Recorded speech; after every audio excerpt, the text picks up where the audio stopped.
Hello বন্ধুরা, আশা করছি তোমরা অনেক ভালোই আছো। আর তোমাদেরকে লোকনাথ জিএস সেন্টারে ওয়েলকাম জানাচ্ছি। আর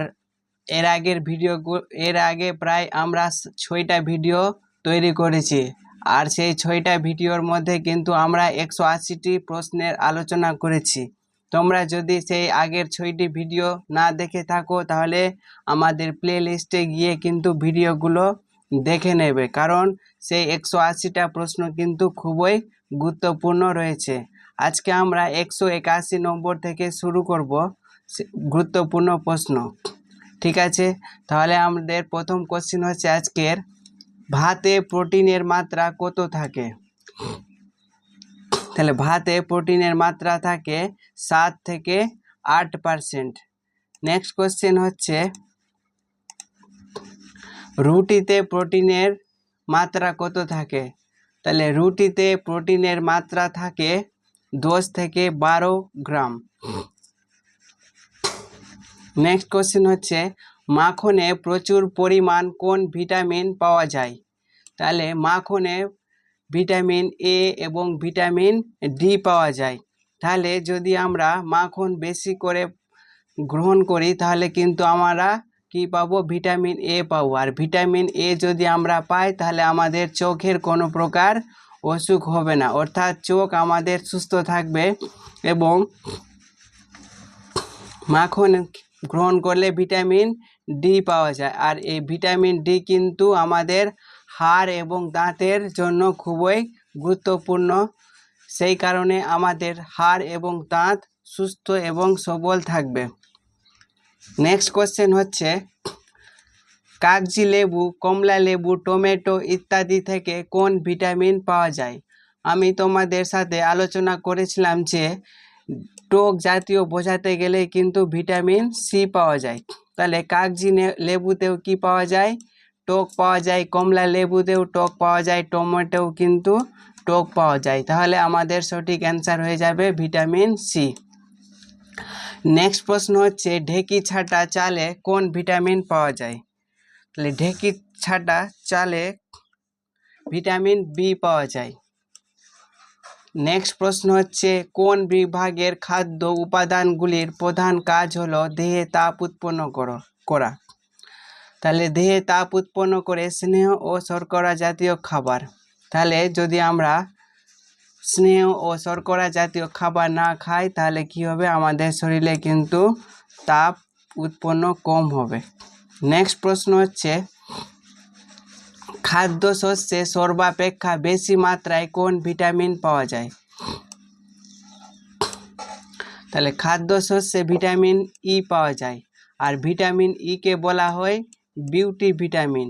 আর ভিটামিন ই এর যদি অভাব দেখা যায় তাহলে আমাদের কম বয়সের মানুষগুলোকে কিন্তু বেশি বয়সের দেখাবে। নেক্সট প্রশ্ন হচ্ছে, প্রাপ্ত বয়স্কদের দৈহিক প্রতি কিলোগ্রাম দেহ ওজনের প্রয়োজনীয় প্রোটিনের পরিমাণ কত? তাহলে প্রাপ্ত বয়স্কদের প্রোটিনের প্রয়োজন হচ্ছে 0.8 গ্রাম।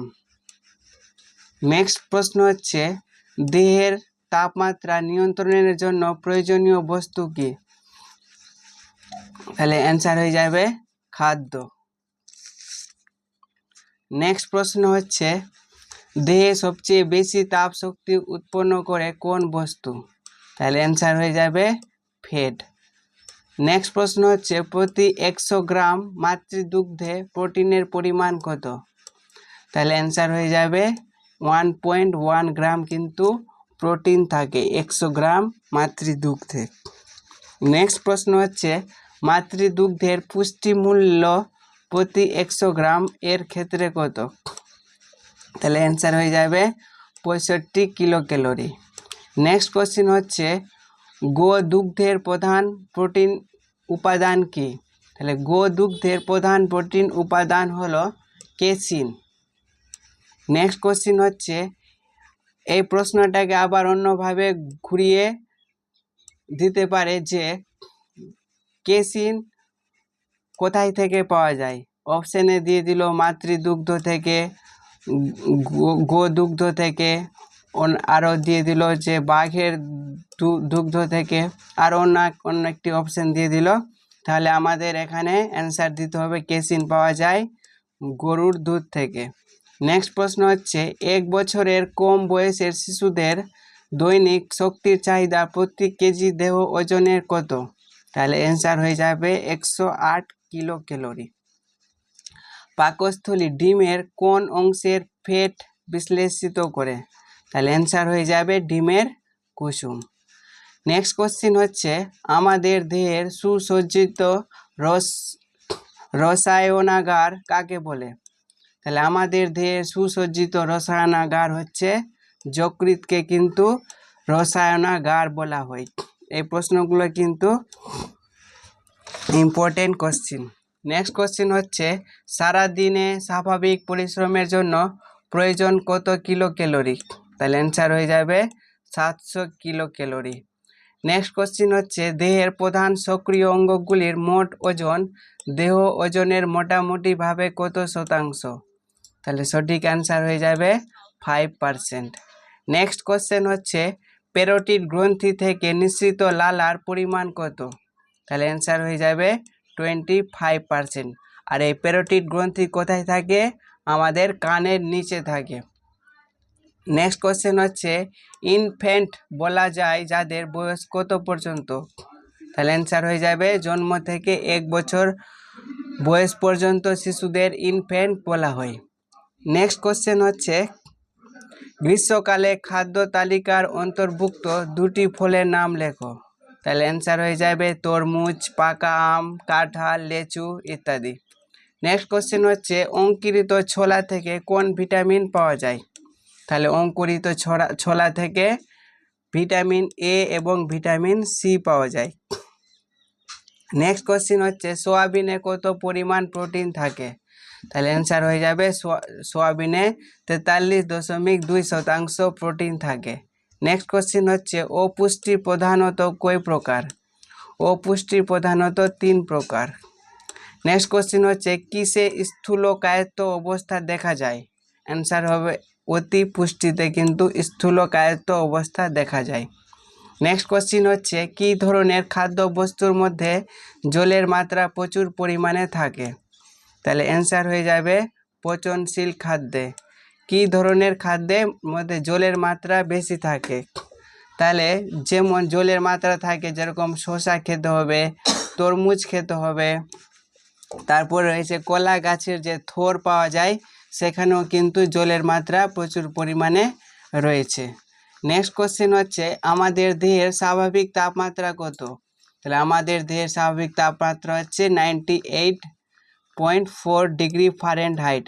আর এই প্রশ্নটা যদি ফারেনহাইটে না জিজ্ঞেস করে যদি সেলসিয়াসে জিজ্ঞেস করে তাহলে সেলসিয়াসে হয়ে যাবে 37 ডিগ্রি সেলসিয়াস। নেক্সট কোশ্চেন হচ্ছে কোন ভিটামিনের মূল উৎস সোয়াবিন? তাহলে অ্যান্সার হয়ে যাবে ভিটামিন এ মূল উৎস হচ্ছে সোয়াবিন। তাহলে ভিটামিন এ এর জন্য সোয়াবিনও খাওয়া কিন্তু খুবই গুরুত্বপূর্ণ। নেক্সট কোশ্চেন হচ্ছে নারীদের প্রতি 100 মিলিগ্রাম রক্তে কি পরিমাণ হিমোগ্লোবিন থাকে? তাহলে অ্যান্সার হয়ে যাবে 12 গ্রাম হিমোগ্লোবিন থাকে।